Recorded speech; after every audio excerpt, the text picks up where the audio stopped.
Good morning. I'm poet and writer Kaye Spivey, and today I'm going to do a little bit of a vlog, mainly because I've noticed I am a lot more productive when I vlog. I'm going to go ahead and take you through my day today. I don't have that much planned. The first thing we're going to do is bake some bread, because I always said I didn't want to show you me baking bread because my kitchen wasn't clean. Well, what I did with my time yesterday, ooh, my hair is super wet. What I did with my time yesterday was I cleaned my kitchen. So let's start with that and then I'll talk about what other things I've planned. Okay, so starting out first of all, I fed my starter last night. I don't know if you can see. So it's pretty bubbly. It could be bubblier. It has a nice sour smell, but it's all ready to use today. It's all activated because oh, and it's in a strawberry jar. I just wrote sourdough starter on the bottom. But so this is going to be the main component of getting this sourdough good. Okay, so the recipe that I use calls for 5 cups of flour. And we're just going to mix everything in together. Oops, that's the wrong way.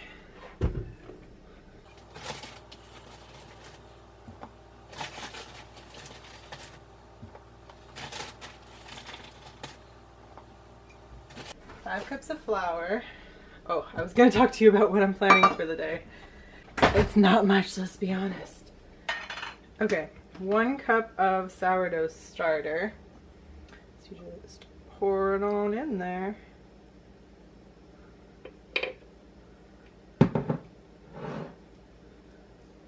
So I still have some revision work I need to do. Last night actually I got super productive at bedtime and I sent out some poems. I think I'd like to see about sending out maybe a couple more poems. That is going to give it the lovely sourdough flavor. And since I just fed this last night, I'm not actually going to add any more feeding to my jar right now because I think later this week I'm going to want to make more and I'm going to feed it again right the night before I do that. So that's all good. Next up, 1.5 cups of lukewarm water. Okay. 1.5 cups of lukewarm water. I know this is dangerous to like do it over the bowl, but whatever. I'm going to just let it rise for as long as it wants to rise. So that could mean all day with sourdough.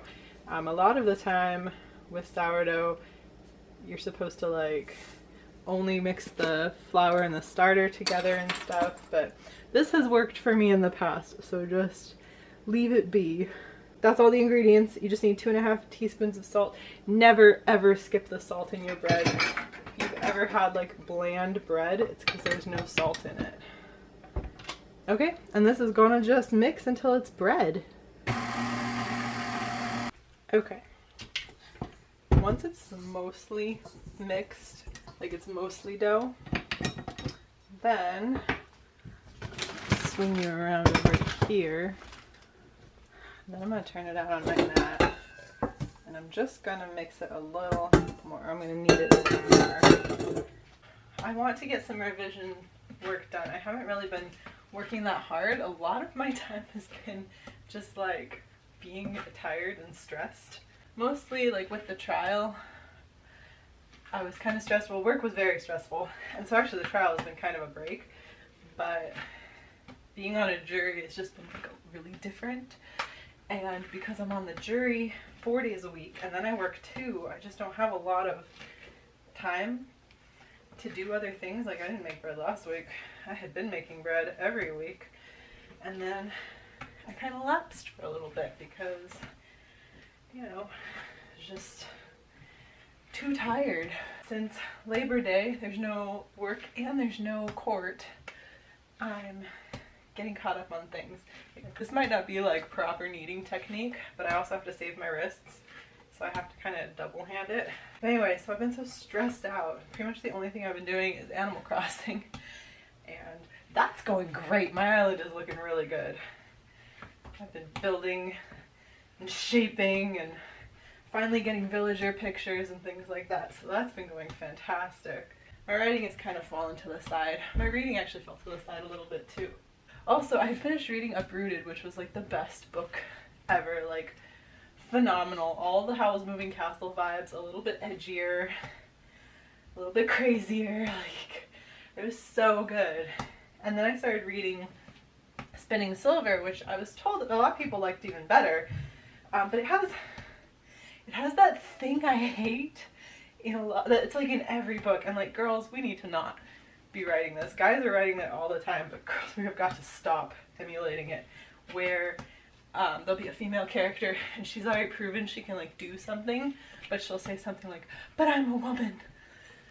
And so like, she can't do it if the guy comes around. Like, you have really strong character, but if the guy's there, he's got to be the one to save her. She's not going to stand up for herself in front of another man. I hate that. And this has a lot of that, where they're like, but I'm a woman, so I don't have a choice.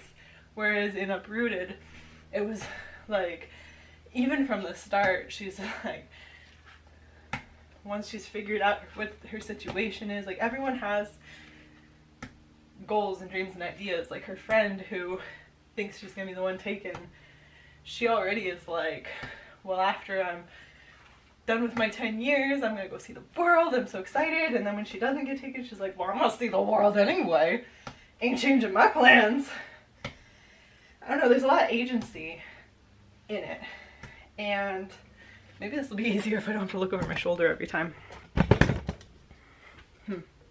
Maybe like this? Okay, that'll work.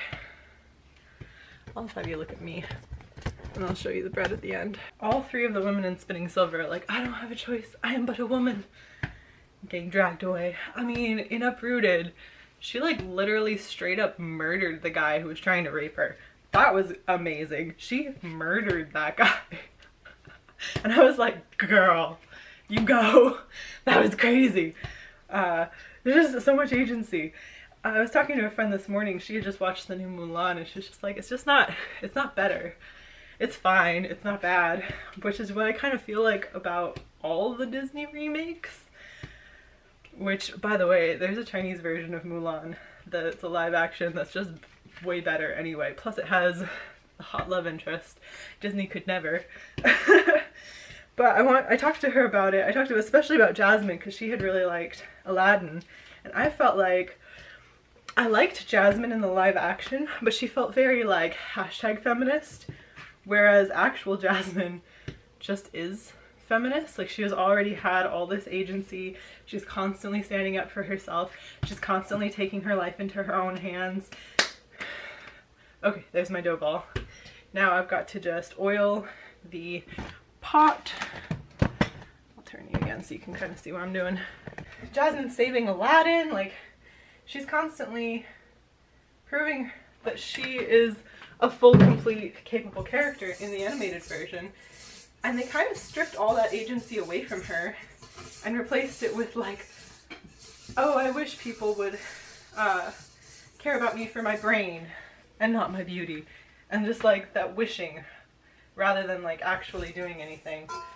And I feel like Disney has this problem all the time. Like, that's the reason they didn't have Shang.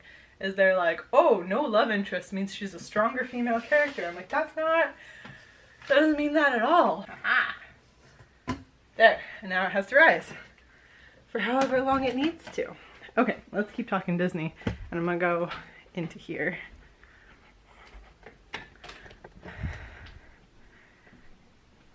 Okay, and we can come and stand by Zuko. All right, Zuko, let's talk about this.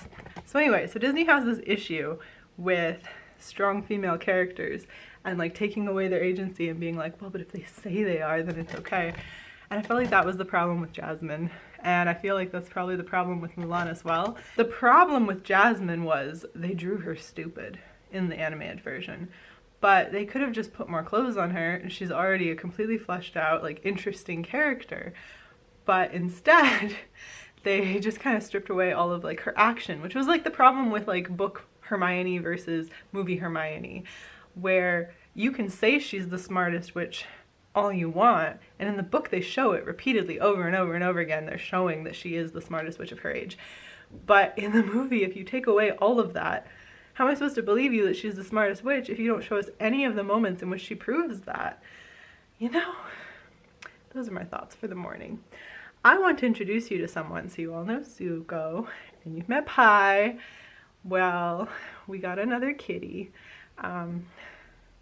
Josh has been really sad. Well, I've been sad too since Mulan passed. And the boys are very much my cats. They both, I am both of their mother. They don't have other mothers. So they're both very clingy to me. And Mulan was really the one, she loved Josh. So he was really feeling lonely. So we got somebody new who is now Josh's kitty. Her name is Cora. She's sitting down here. She was sitting on my foot, actually. This is Cora. Cora, you say hi? Hi, pretty. Hi, princess. She was a shelter kitty. We don't know exactly how old she is, but like, she's probably under a year old. She's kind of small. All of their toys are out. All of them. We've been playing hard. She acts very young. And look at her eyes. They are like this brilliant copper color. And she has this dark, like, we're not obsessed with tabbies, but we have ended up with completely tabbies all the time. Who knew? Like, we keep just falling into cats. But she was so affectionate at the shelter. Like, as we were like kind of considering, like, should we go somewhere else? Should we come back? Josh just kept going over to see her. And so I was finally like, are you gonna be devastated if we leave without her? And he thought about it for a little bit and then he was like, yeah. So we got her. And the cats all get along really well. Like, she's a maniac. Oh, look, she's gonna go looking for Zuko. She's a maniac, but it gets by playing. He'll hiss the whole time, but he's into it. He's having a good time. He just hisses at her. Like, at first I was like, should I break them up? Like, is he bothering her? No, he'll initiate it and then still hiss. So I was like, you can just handle yourself, son. So there's some hissing, but they all play really well. They all get along really well. So it's been really good having her here. At first she lived with Josh over at Lake Roosevelt, where he's still stationed there, but he got called out on a fire detail, so I went and picked her up and she's been living at home. And he's coming back really soon. So probably by the time this video goes up, he'll actually be home. His shift is ending for the summer. So yeah. All right, well, let's get into something that's not bread and a feminist rampage, and maybe I'll work on some writing now. I just got to a point in my manuscript that was pretty funny, so I'll read it to you. It goes, I need to ramble type for just a little bit because I feel like I'm getting stuck and I want to get some words in, but I'm not quite sure what to do next here. I need to brainstorm an ending for this story before I get any further along. What the heck is the end game at this point, and how am I going to break the curse?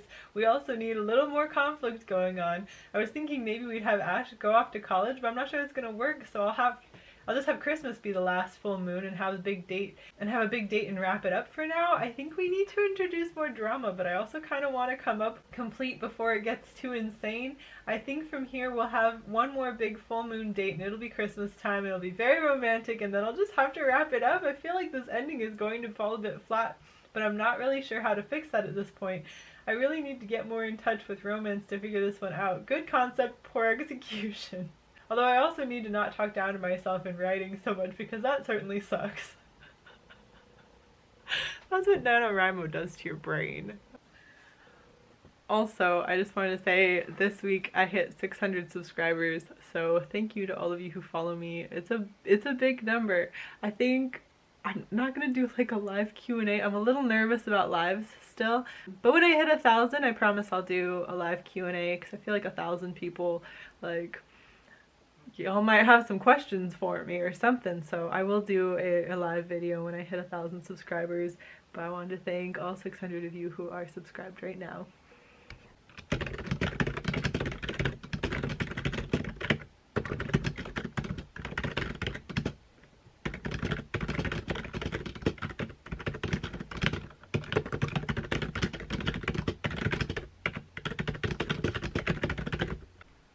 I know the reason this is taking me so long.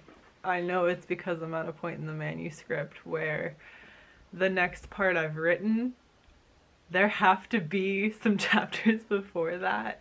I've written in one point of tension and there needs to be another big one to like cause this like turn, this like rift. Oh, it's so hard writing new material in, like I can do it, I know vaguely what needs to be done, but like, you know, you get into like one mode and you gotta get back to the other mode.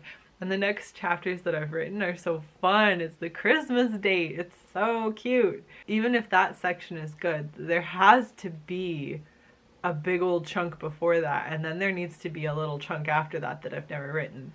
So I have to get myself there. And that's been my big hang up. And I'm not sure I'm still at the mindset where I can do that today. I shouldn't be making excuses for myself. I should just really go for this and just do it. But making excuses is easy. There's so many other things I could work on. Like, I've got a project I'm emailing back and forth with somebody about that's going to be really fun, and I'm excited about that. Or I could go and read. Or I could, I don't know. It's getting closer to lunchtime. I'm going to sit and try and work on this for another half hour. And then I'm gonna have lunch, and then we'll see how I'm feeling after that. I think I would like to also film at least one other YouTube video today, because I need to start having them kind of backed up. Because with Josh coming home, I'm not gonna have as much time to film, so I need to get a couple in the queue. All right, let's just work for a little bit.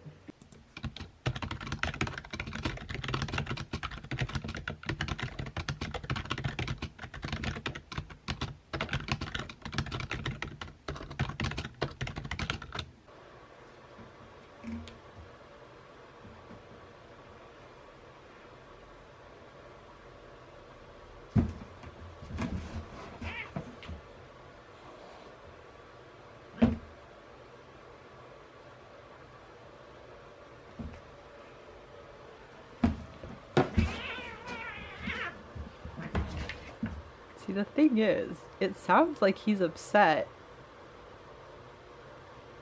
He looks like he's cornered. But if she leaves, he'll go find her.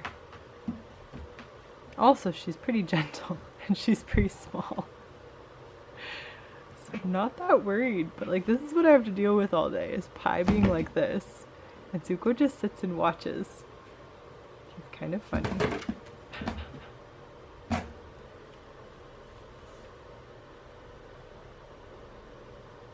Pi isn't gonna come out though, he knows the camera's here.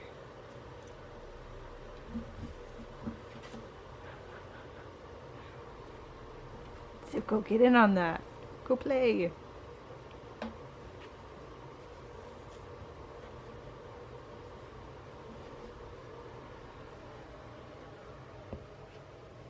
Hey, Miss Cora.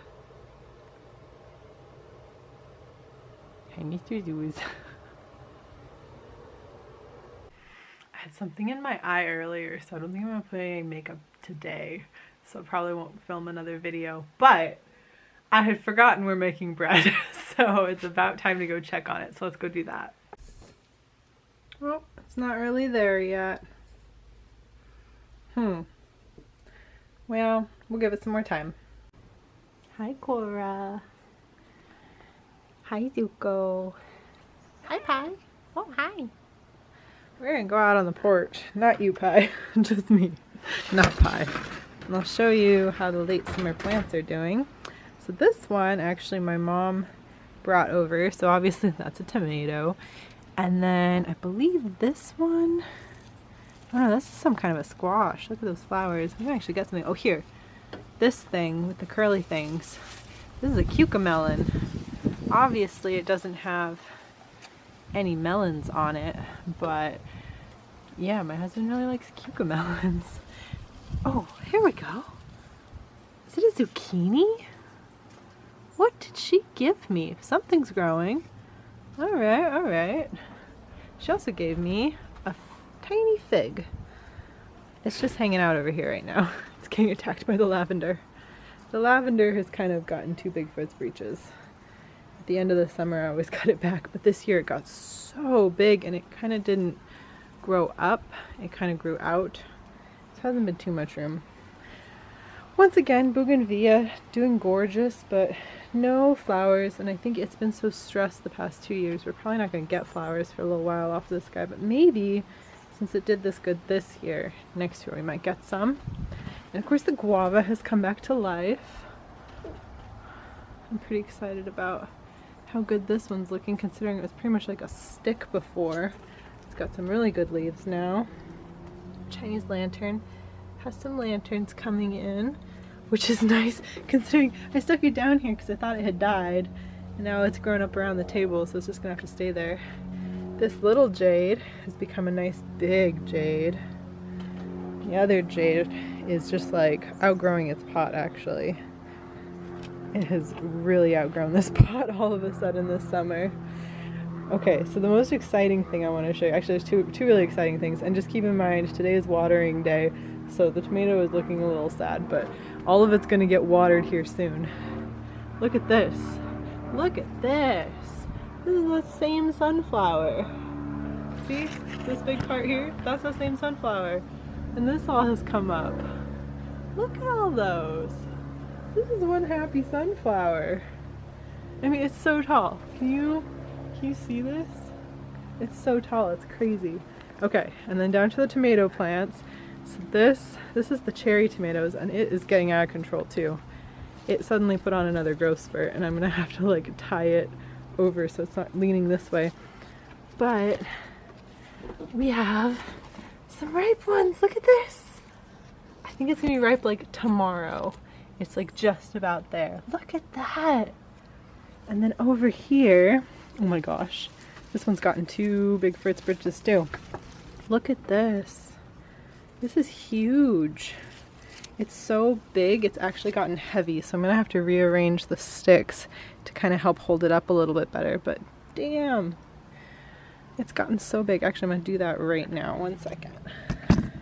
I rearranged it so it'll stand up a little better with all that weight. I don't know if I'm supposed to like pull some of these off to give it a better chance or what, but no, it is just bogged down with tomatoes. I'm so excited the tomatoes are finally coming in. Okay, and then the peas all just died. They just went. They went all at once. It was like one day watering, next day they just dead. I think something got them. If you look, it's almost like a bug got them. Oh, something did. Look at this. Ooh, something got the beans. Okay, I'm gonna come out here. I have some neem oil. I'm gonna spray everything out here with some neem oil because, oh, I didn't even notice. Yeah, it's like infested. Ah, shoot. Oh, I gotta get the tomato away from there then. Ooh, good thing we're doing this. I'm checking in close with everything because that's pretty bad actually. Yeah, I'm gonna do a little preening and a little spraying, and I'm gonna get back with you. Okay, so I took out all of the peas and I sprayed neem oil down where they were, and I took out some of the dead branches. I still need to prop this guy up a little bit better. I tried, but the tomato's like, no, let me be free. I want to lean. But anyway, so I also, if you'll notice, I moved the catnip over so it's a little bit closer. It's kind of protecting the tomatoes. If you didn't know, one of the main reasons to plant catnip is that it's a really good pesticide. You notice the side that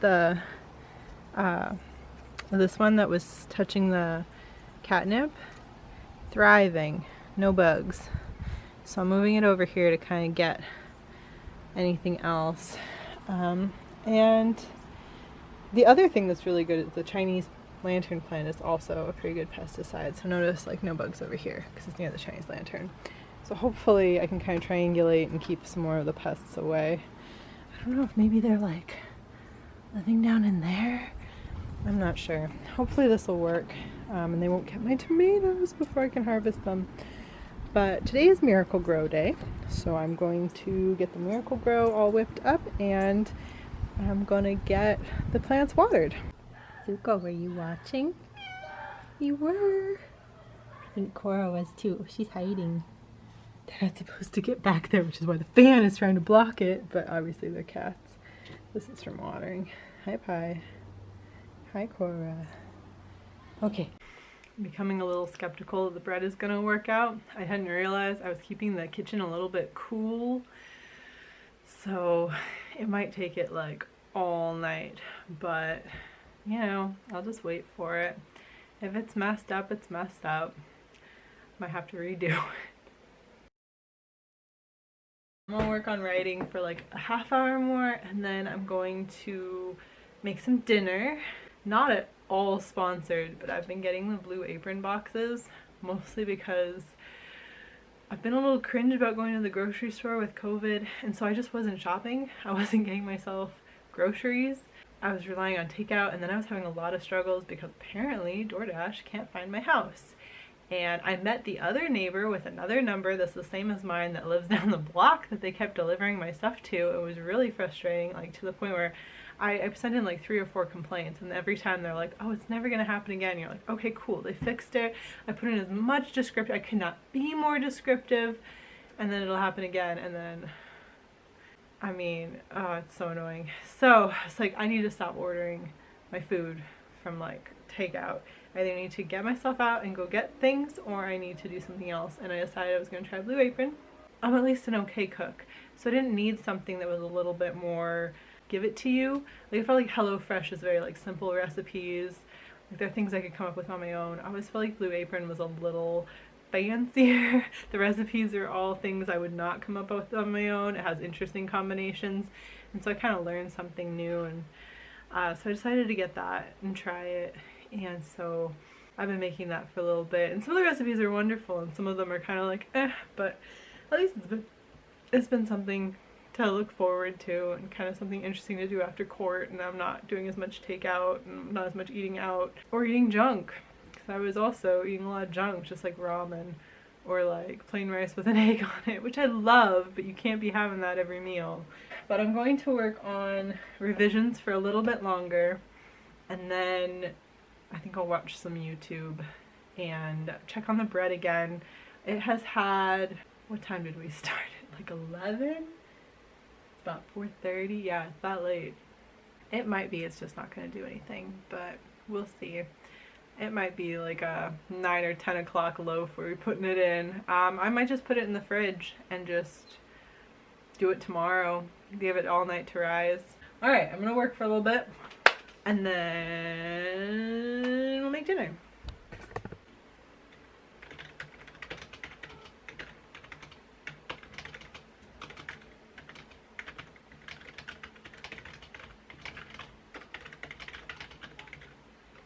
And here's the finished result of what's going to be my dinner. Okay, I'm not sure how much you can see. I'm not sure if you can see anything at all. Maybe, can you kind of see how hazy it's become? That kind of just moved in. Josh was on a fire detail down near Yakima. And that fire, they got under control, and then as he was leaving, his fire detail was done and couldn't really be extended because of the way those work. Another one sprang up, like a really bad one that went from like, I remember the exact number, but it was something insane, like 2 acres to like 70 acres overnight or something crazy like that.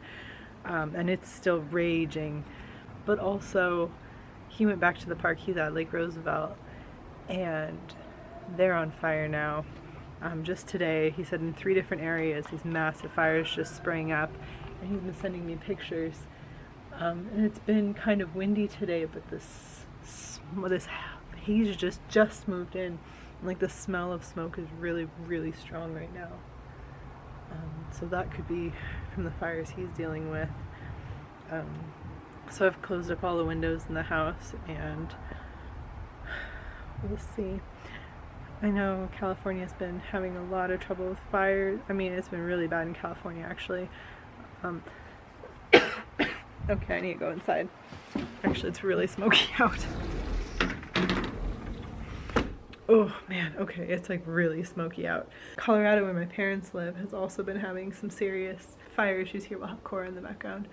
They've had insane smoke, so bad that like it's causing all kinds of health issues. Theirs have pretty much gotten wrapped up. I think California is still a little crazy, but I'm I'm not gonna lie, I'm pretty scared. I'm always worried when Josh has to deal with fire stuff. Like wildfires are very, very scary. We'll see. We'll just try and keep safe here. Obviously I closed up everything pretty much as soon as I like realized what I was smelling and could see the smog, because I don't want the cats to be inhaling that as much as possible. Hey, so that bread just did not work out at all. I finally was like, hey, I'm gonna show you how I make bread, and then like for the first time all summer I completely fucked it up. But sorry, I'll have to make bread another time and make like a pretty nice loaf and show you. But I'm kind of super worried about the fires. Actually, our lights have been flickering here because the wind is just so strong. The wind carried the smoke all the way over, but also, as you probably know, wind with fire is the worst. Dryness with fire, okay. Obviously rain with fire is better, but when you've got the wind involved, the fire spreads so fast. When I lived in Flagstaff, Arizona, we were like literally like the house next to ours was part of the evacuation area pretty much, and like we were not. Like we were that close to the on call to evacuate area when there was a fire. And there were fires like every summer when I lived there. That one time it was sort of surreal because my mom was like, okay, well here are all the pictures that we want to save, all of the like memory things we want to save, put those in the car. You're in charge of these pets, you're in charge of these pets, you're in charge of this. And that was kind of it. It was just like, we're all on call until further notice to grab our respective pets, get them into the car. Like all the cat carriers had to be out, and I just remember like being like, well, what is important to bring? And my mom's not like super attached to like items so much. She was just like, obviously the baby books and things like that. That's what we're bringing with us. It's the things you can't replace, and everything else you're just gonna have to hope for the best. And like luckily we didn't have to evacuate, but it is sort of like you think about that, like what can you not replace? And actually it's not that many things. Like nowadays I'd probably grab my laptop, and everything else is like, well, it is just things. Obviously, like aside from the cats, aside from living things, like there's so much stuff. But yeah, if it came down to getting everything living out and getting your things out, there's not much that would be important to bring. Yeah, it's like it's a surreal thing. And I know so many people are experiencing that, and especially during COVID. And I just gotta say, if you're out like in big groups and partying right now, or you're out there in this kind of weather lighting fires or setting off fireworks or anything for that matter, it's not appropriate. It's not the time. It's not okay. I wish there was like a magic word or like a formula or something where you could just convince people to care about other people. Like any other people. All other people. You could just like say something and they would care that other people are affected by their actions. I feel like that would solve most of the problems in the world, wouldn't it? You guys, I went ahead and redeemed myself. Dun dun dun dun! Look at it in all its beautiful glory. I do not know what happened yesterday. And it's like super late at night, so I'm gonna eat this tomorrow morning. But it's not me. I know how to make bread. Let's just blame the smoke and the weird weather yesterday and just say that that is probably why the bread didn't rise and turned out crappy, because this worked. Alright, that's gonna be the real end of the vlog. I hope you're having a great week, and I will speak to you very soon. And good luck to all of us, and especially to you. Bye!